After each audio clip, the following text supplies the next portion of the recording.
Is your practice tired of wrestling with insurance denials, deciphering EOBs, and watching your revenue slip through the cracks? You are not alone. Welcome to The Claim Game, the podcast designed to cut through the confusion and provide you with the best practices for revenue cycle management success. We are Jeremy and Catherine Zug, and we've been with people just like you in the trenches. Each week, we'll break down complex billing processes, share real-world solutions from practices like yours, and ask questions of the game makers and changers of healthcare so you can take control of your revenue. Let's turn those claim denials into deposits and help you return to focusing on patient care. It's time to win the claim game.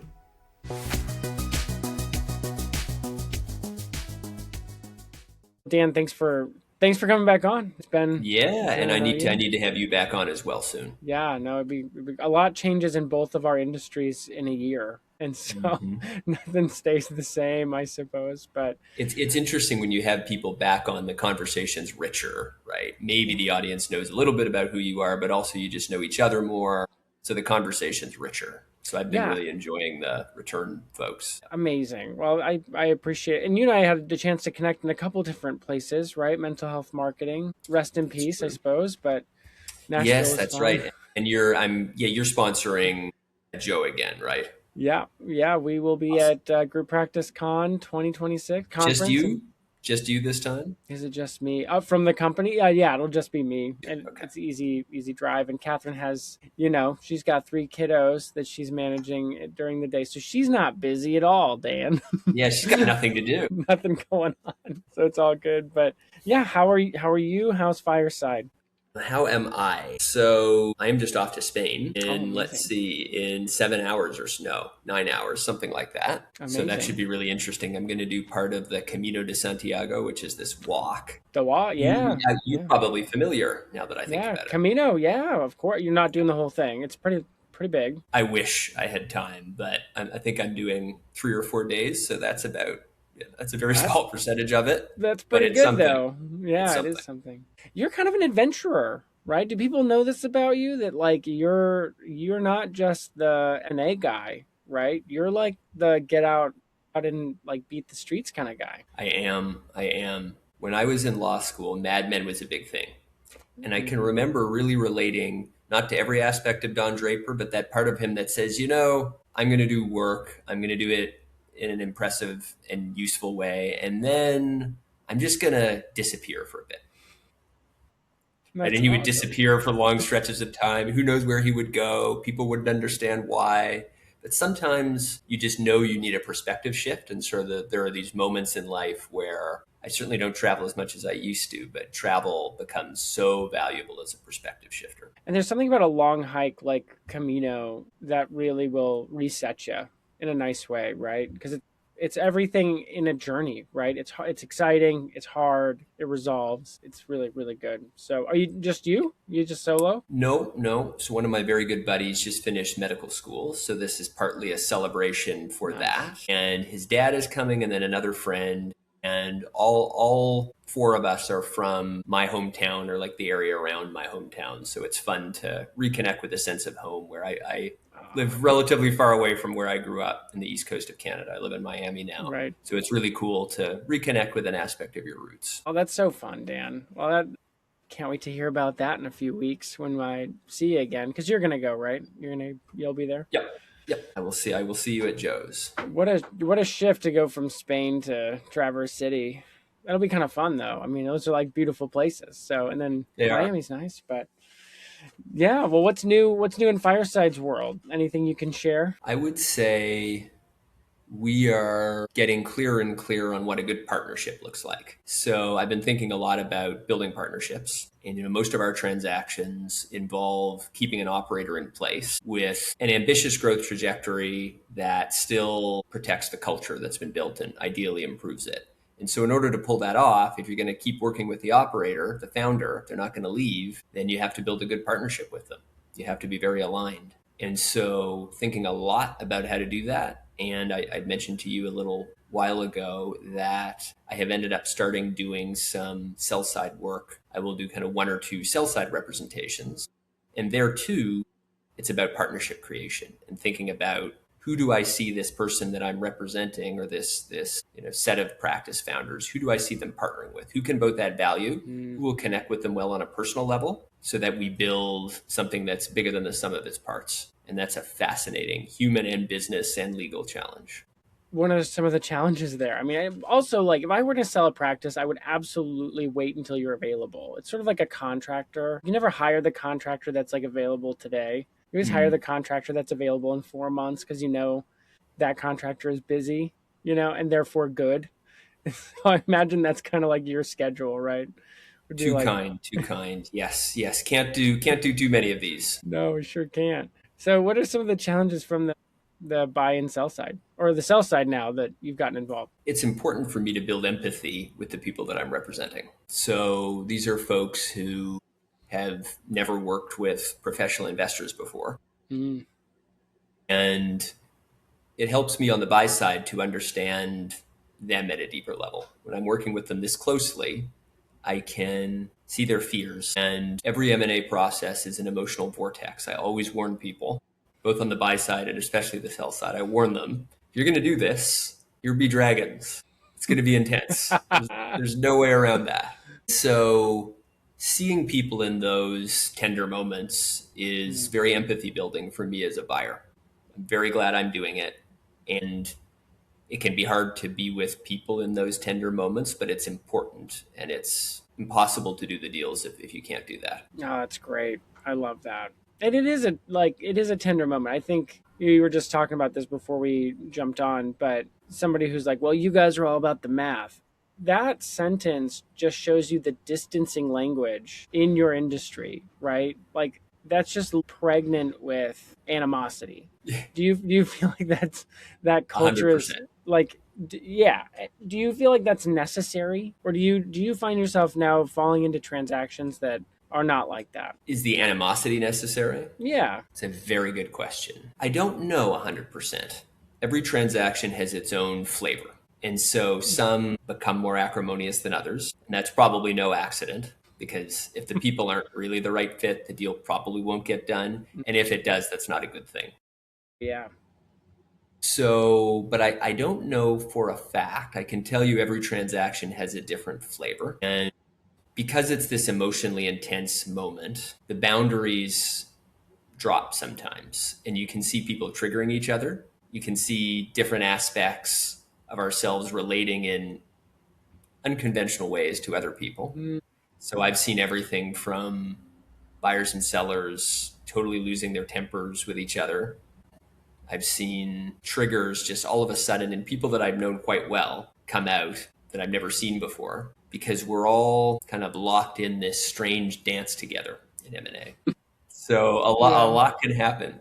Yeah. And it's an unusual kind of relationship where ultimately, most likely, the truth of what we all think about each other, just like in a romantic relationship, the truth comes out eventually. Yeah. Oh yeah. You can hide for one meeting. You cannot hide for multiple meetings, or even over a year, right? I mean, you're like, who you are is going to pop out, and then we can deal with some real things for sure. So you're talking about before that valuation is always like the big question mark, right? And the thing that you said that came to my mind as a parallel, you said that there's a lot of weight behind valuation, right? Like, what's my practice worth from a financial perspective?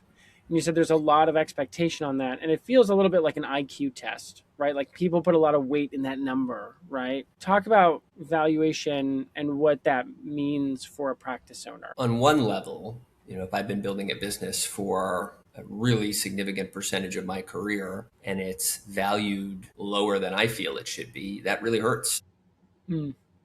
That's an attack on my pride. Similarly, it's always pleasant when you can surprise people and the practice is worth more than they thought it was. It makes me think a little bit of, for anyone that has trained in some forms of Buddhist meditation, I'm thinking of one in particular where they talk about, don't get attached to the feeling of excitement or the feeling of disappointment. Just watch each of them come up and see what happens, right? Don't get too attached to either, because they're both going to shift. But yeah, valuation can be super, super sensitive for sellers. And from a buyer's perspective, every buyer has slightly different incentives.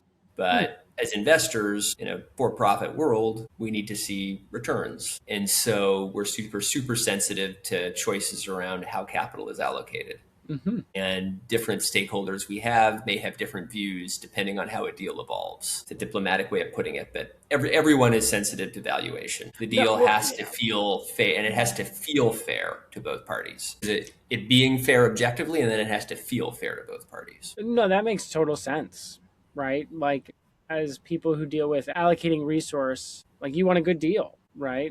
But the seller's not going to sell if they feel like they're getting underswept, right, or undercut. So, is the 10x EBITDA, the 10x valuation real?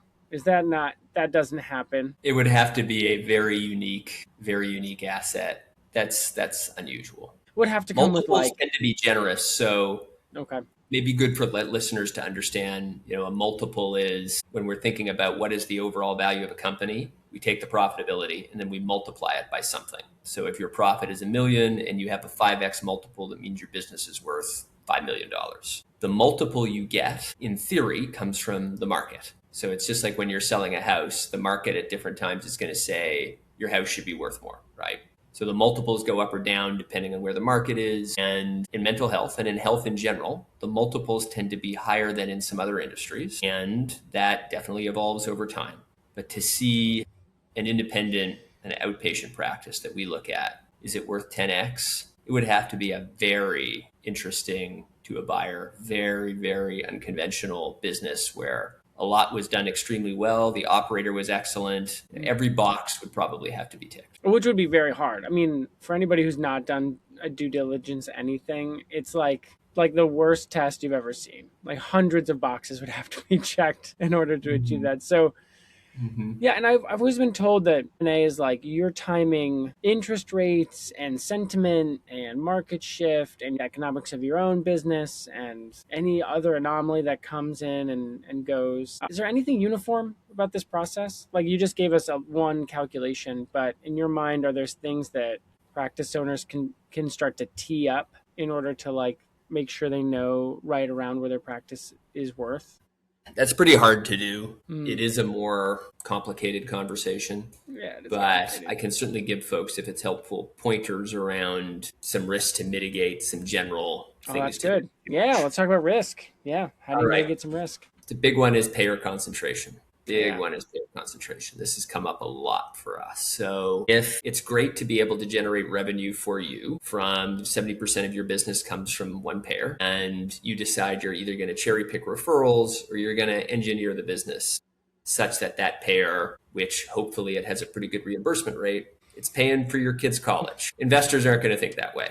So investors are going to think to themselves, so on the one hand, it's great that this business has good margins, this business is relatively profitable, but a professional investor is going to go under the hood and understand the why. And they're going to, not every dollar is considered equally valuable to an investor. And so if too many of the dollars come from one source and that source is notoriously unreliable, that's the double kiss of death right there. Yeah. And so how your business is viewed by an investor is very different than how you would view it on your own with no professional partner. So payer concentration is a big one. Retention is a big one. So, and by retention, I mean clinician retention.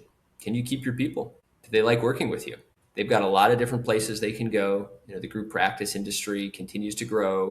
So I could start a group practice tomorrow and try to poach your clinicians. And if I was really well funded, I could maybe offer to pay them more. But I've run into practices that may pay their people a little less than the absolute top of the market, but they still retain their people at a really, really high rate. And we can get into some of the reasons why that might be. But a good investor is going to want to know, especially one that cares about culture as we do, we're going to want to know that you've been able to keep your people for a relatively long amount of time, because if the clinicians leave, this is a people business, losing revenue, profit, and training cost, HR, potential lawsuits, all kinds of stuff. And there's broader cultural risk, right? Could we have a run on the bank, basically, where 10 clinicians leave a 30 clinician practice? I've seen it happen.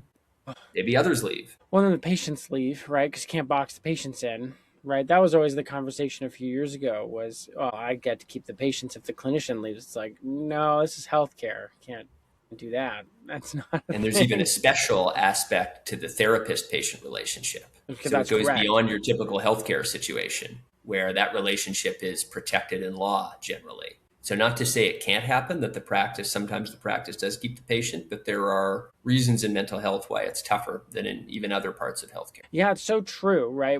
I was just on a webinar talking about this, but a payer was asking for the treatment note, like the psychotherapy note from a practice. And I said, go tell them to pound sand. Cause like you have to have a court order, right? You look this up in the HIPAA legislation, right? I mean, they cannot get access to like the psychotherapy note that you wrote. They can get access to like schedule, diagnosis, the treatment record, but the guts of the work that you do is held in higher regard by the law. Yeah.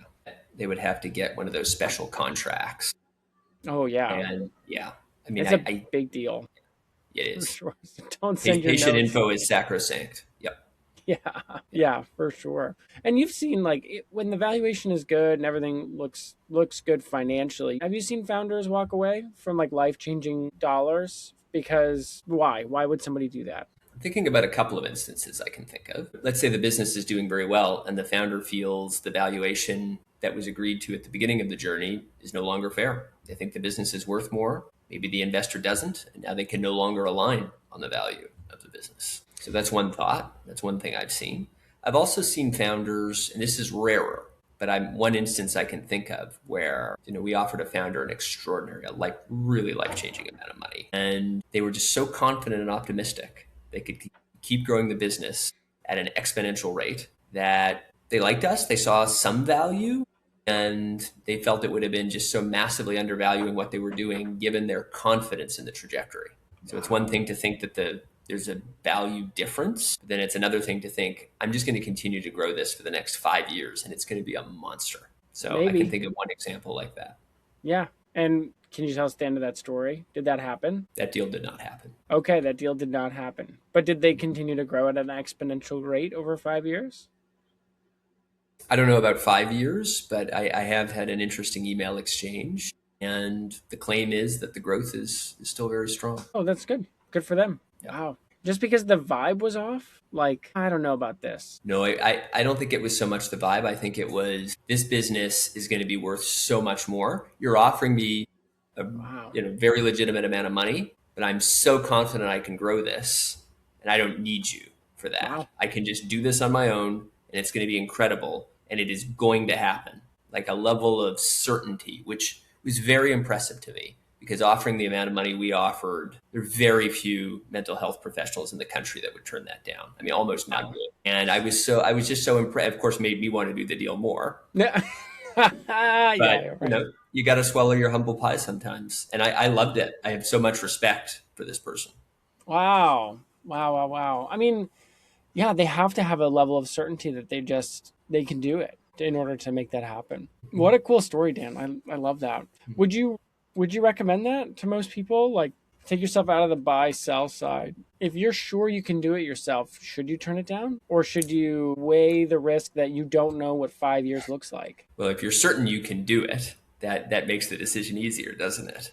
Should you be certain you can do it is maybe another question. Oh, that's a good question. Look, I think we all have different worldviews, and intuition is also a powerful thing. You can kind of feel when you meet someone, does this make sense? So I think there's a lot of different ways people make these decisions, and it's so interesting to see different personalities make these decisions. If it were me, I definitely made some mistakes earlier in my entrepreneurial life. And so the way I think about things, I'm still an entrepreneur, so I am probably more open to risk than your average person out there. And I think there's a lot to be said to know that you have enough money in the bank to take care of your family, and you have the potential to earn so much more if you pick the right partner. So the way our deals typically work is for a business that's large enough, which typically means 2 million of profit or up in outpatient mental health. We buy, a solid chunk of the business, typically a majority. We'll leave the founder with a solid stake. And now they have a very strong motivation to work with us. Well, we can do some things they typically can't. Even in this case of the super optimistic founder, we could do things he can't do, but he just was confident he could figure it out on his own. Okay. But in our typical case, we're buying a majority, and we buy a majority at, about what the market says we should. And then if all goes well, the deal closes, there's a certain amount of time that we're working together, and where we've got to be aligned on our big picture objectives of growing the practice. Typically, if we're looking at a therapy practice, we're going to want to add psychiatry to it, as well as some other services. If those services are there, we can potentially optimize those services. We can look at other acquisitions that may be synergistic. We can look at other services. There's a lot of different things that we can do. And the aim would be to resell in roughly 5 years, and we'll have built a pie that is so much bigger that we call it a second bite at the apple, right? The first bite of the apple is when they, get the initial payout for a chunk of the business. Second bite at the apple, there's no guarantee it happens, but if we're the right fit, then it will happen. And then that second bite is larger than the first. I mean, that's a lot of apple, Dan. I mean, it's pretty great. It's pretty juicy. It is pretty juicy. And I will tell you, ever since we built out the tool where we can look at rates now, I can tell you the practices with the better reimbursement rates are doing not just therapy, right? They're usually, now there are exceptions to that, of course, but they're usually doing multiple things and usually doing a lot of volume, right? It's really exciting though when you find a really high volume organization that's getting underswept by the rate, and then some really exciting things can happen, right? Because you have more levers to pull. But when I look at private practices just crushing it, are you doing those? Are you helping them with those negotiations, or you're just assimilating the data and you're able to inform them? Yeah, we're just assimilating the data. It would be a good idea for us to get involved in that. I think at some point we have a very good referral that we send people to that negotiate those rates. And I know you guys have an in-house like pit bull with a ribeye kind of guy, right? That goes for it. But I'm going to tell him you said that pit bull with a ribeye. Yeah, so it's not an unfair description. Yeah. All right, great. He won't be insulted that I said that then. No, he won't be. That's good. And that's kind of what you need a little bit. But no, that's good. We'll get right back to the podcast episode. But first, let me ask you a question. Who is the highest paid insurance biller in your practice? If you're the one doing your billing, the answer is you. If you're the practice owner and you're a clinician, you know the drill. You do the hard work, you deliver great services. And then there's this waiting game. There's billing after hours and on weekends and during birthday parties, or you go to the office for a quote unquote quick visit. And then you look up at your clock and all of a sudden you've been there for 3 or 4 hours doing billing. Following up on claims is tedious and it creates a massive bottleneck for your cash flow. And that's exactly why Practice Solutions does billing for practices that take insurance. We take your practice's billing completely off your plate. Our team handles everything from eligibility and benefits to charging cards to posting payments, following up on denials. And we deal with insurance companies every single day so that you can focus on growing the practice. It's time to stop stressing over the billing and getting back to what you do best, which is running your business as best as you can. Head over to practicesol.com today to schedule your free consultation to see if our done-for-you billing services are right for you. All right, let's get back to today's episode. I mean, are there any, during due diligence, things that you think are, innocent mistakes that founders think are operational quirks that actually end up taking a lot off of the valuation? Founders think are innocent mistakes. All kinds of things come up in due diligence. And so you're under the microscope. That's the reality. And my friend and partner, who's the pit bull with the ribeye, sometimes says it's a proctology exam. Make no mistake. And so interesting things come up in proctology exams. Mm-hmm. And there's a lot. I do see a lot of stuff with payers come up. So practices may have unique ways of addressing deductibles, user fees, right? Everything from deductibles to co-pays to co-insurance. And you do have to make choices. And with a larger practice, a high volume of claims. And how is that whole process administered? I'm going to say unevenly very often. I'm sure. Is that a diplomatic way of putting it? That's a very good way to say that. I'm going to fold that one in now. So there's a need to follow the law and to do what is ethical, right? And so that's important for us. When these issues come up, they are significant red flags and can make a huge difference in how we view the transaction as well as the partner. But we're not perfect, right? So we make our mistakes too. And hopefully it all just sort of comes out in the wash where we're still able to, we're able to have honest and open conversations about what's happening. If you try to hide stuff, it's not going to go well, right, for anyone. And so hopefully we have open and honest conversations. And if something isn't in compliance, we will encourage coming into compliance and hopefully improve the business, whether we end up doing the investment or not. Hopefully the business is left in a better place and patients are better served. I hope that. Yeah, that is the idea for sure. Does it ever adjust the price, the valuation? It certainly could. It Right. could. So both parties have the ability, both the seller and the buyer, as a transaction proceeds, both parties monitor the performance of the business. And no one wants to ship that because when you have an agreement, it took work to get there. So it takes more work to build a new agreement. And sometimes it's fair. If all of a sudden I'm earning $2 million and some things happen, my EHR breaks, all kinds of things can happen. And now after 3 months, I'm on pace for $1.5 million. That makes a humongous, may not, the $500,000 makes a difference to you, probably makes an even bigger difference to an investor. It's the nature of the beast. And so either the seller or the buyer, and it has to be justified, has to be fair. But in M&A, and this is not just mental health, this is M&A in general. Deals can get retraded. Yeah, when you said that, that is a surprising reality. I think it makes sense though, right? Because let's say you're trying to buy a stock, the price goes up and down, and you can decide whether or not you want to buy that stock at a price, right? Based on the underlying value. Same thing with a business, right? It's just a lot more work to buy one. The core idea makes sense, and different buyers and investors may be more or less ethical about it. So what isn't ethical is to know that you're going to do it and to wait till 5 minutes before the deal closes. And then you knew for a long time. And then all of a sudden at the very end, it wasn't like you learned something new that convinced you. You knew you were going to do this. And then you drop a bomb on people. That's not classy.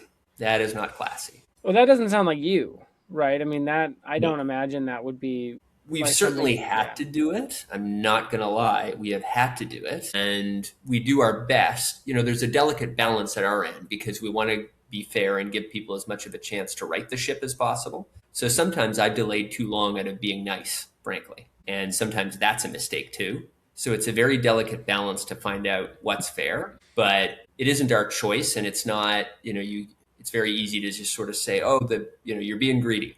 And first of all, that's not something I could ever tell my investors. But the reality is business is not inherently evil. I'm often telling people in our industry that's the case. And an investor wears on their sleeve the fact that they're for-profit people. And I don't apologize for that. And I think in the long term, you make more money if you treat people ethically and openly anyway. So we strive to do it. And in the cases in which I've waited too long, it's been out of niceness, and sometimes that's been a mistake. Mm-hmm. And so I may regret kind of one or two instances like that. And me being better at my job, has me thinking through the right time to do it when it has to be done very, very carefully. So there's all kinds of ethical, financial, human implications to doing it. We think I can tell you, we think about that very, very carefully. I absolutely lose sleep over it. But not going to lie, it happens. And it happens on both sides of the equation.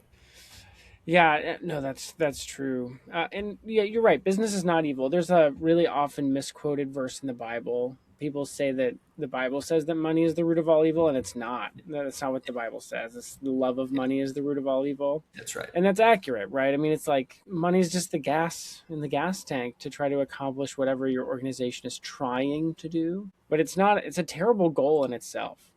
It's a bad goal if that's your objective. I think so many spiritual traditions. I actually just did a gospel reread, which we'll have to talk about at some point. Yeah, love to. Which is so interesting as a Jewish person to do a gospel reread. Yeah.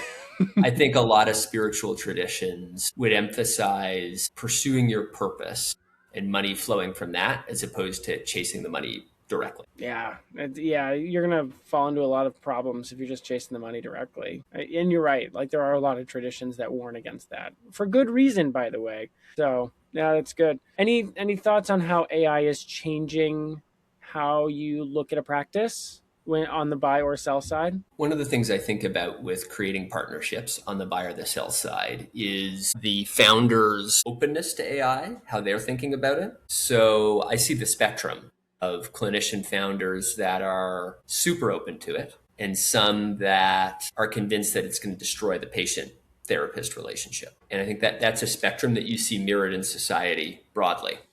Yeah, yeah. And look, the reality is it's happening. And if you want to compete in the professional world writ large, you got to learn some things. You can't become consumed by it and lose your humanity. But I have a good friend, Dan Turchin, who runs a company called People Rain in San Francisco. And they do, sort of customer service and HR functions, building AI human partnerships. And so AI is here. We need to have a thoughtful relationship to it. That's the way I would put it. And so our humanity still matters, and we don't want to diminish the patient-therapist relationship. But if a lot of note-taking is taken off the hands of a therapist, they're going to appreciate it, and they're going to show up in a more human way for clinicians.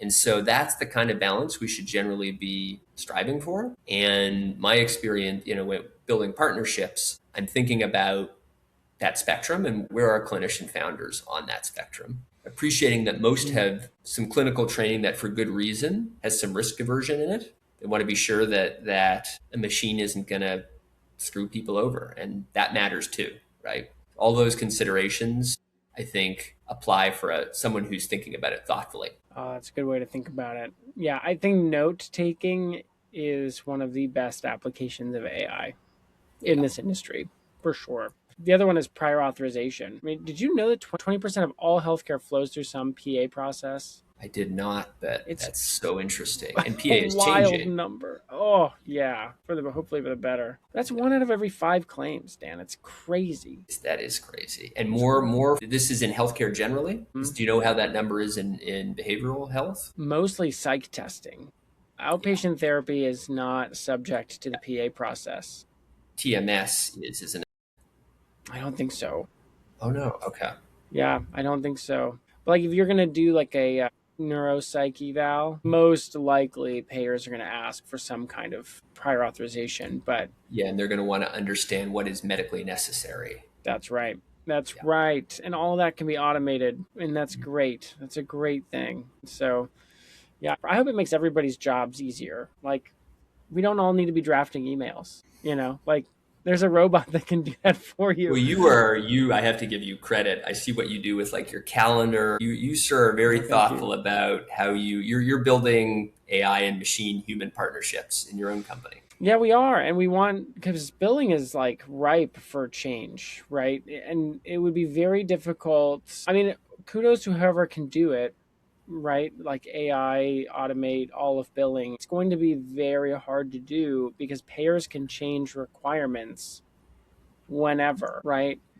Yep. And it's different. You correct me if I'm wrong about this, Dan, but like law, for example, like laws are on the books. You can read them. There's a pretty prescribed way to change laws. Maybe AI can do like read laws, look up, like do case research a lot better than a paralegal can for much cheaper. I don't know. Is that roughly the size of it or no? Yes. There's no question that law is this strange beast where there's objective and subjective elements to it. It's not quite a math equation. The aspects of it that are more like math equations and the aspects of it where, if I have a very long legal document, my God, it's so much faster to have AI spot the biggest issues. Right. When I started at the law firm I started at, I had to do these god-awful legal research projects where I'd be in a library full of old school books. This was in 2011, 2012. And I'd have to go through so many books. No.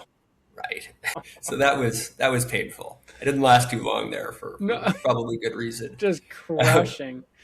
Yeah. And the part of it that was fun was coming up with a creative argument and seeing somewhere if there was any law that backed you. That part was fun. And I think there's going to be 70 or 80% of that AI can do. And then right now anyway, and maybe that'll evolve, there's like a 20% where, and I can't put my finger on it, but a lot of the LLMs I played with, there's various types of reasoning that they can't quite do. And so if you're doing complex things, you don't want to be too reliant just on AI. You today want a human looking over. Even if you have AI, take a first stab at some legal work, you still want a human to double check it. And so there's no question there will be fewer lawyers. there are going to be fewer lawyers. And I would guess that there's still going to be a group of really, really good lawyers. Maybe fewer people going to law school and incurring $80K worth of debt annually. It may not be a bad thing. Oh, man, that's so much. Oh, yeah, I hope not. We don't know what the unintended consequences are of this whole thing, and we're going to find out. So it's a journey. Dan, I appreciate you being here. How do they get more Dan in their life? Yeah. They should want that, right? I mean, I think so. There you go. Yeah. So I would say go to www.firesidestrategic.com. You can check out also the Your Group Practice podcast with the URL www.yourgrouppracticepodcast, or I think it's yourgrouppractice.com. I should know what that URL is. Yeah. That's one of those two. And so check out the podcast where I'm interviewing folks like Jeremy, but a lot of group practice owners in particular. And you can always email me at dan@firesidestrategic.com if you want to talk anything group practice. And very excited to work to build the right partnerships on both the buy side and the sell side. You guys are my people, excited to help you, and very excited to see what the next couple of years are going to be a really interesting time to buy or sell your practice. So come talk to me. I don't bite too much. I love it. Awesome. All right. Well, thanks, Dan, for being here. I really appreciate it. Thanks for having me, Jeremy. If you enjoyed today's episode of The Claim Game, please take a moment to leave us a rating and review wherever you listen to your podcasts. It really helps new listeners to find us. Make sure you never miss an episode by subscribing to The Claim Game on your favorite podcast app. Your feedback means so much to us. We want to provide valuable education about revenue cycle management. So if there's something we didn't cover in our topic that was a burning question for you, please let us know so we can try to get you the information you desire. You can find the links to all resources we mentioned in this episode in the show notes. And if you want to dive deeper into our resources, we have two places you can do that. First, you can go to our blog at practicesol.com/blog, where we have 8 years of educational blogs. If you want to learn more about what Practice Solutions does, reach out. We'd love to hear from you. Just go to practicesol.com to learn more and to connect with one of our awesome people on our team. Thanks for listening. We are Jeremy and Catherine Zug, and this is The Claim Game. See you at the game table next time.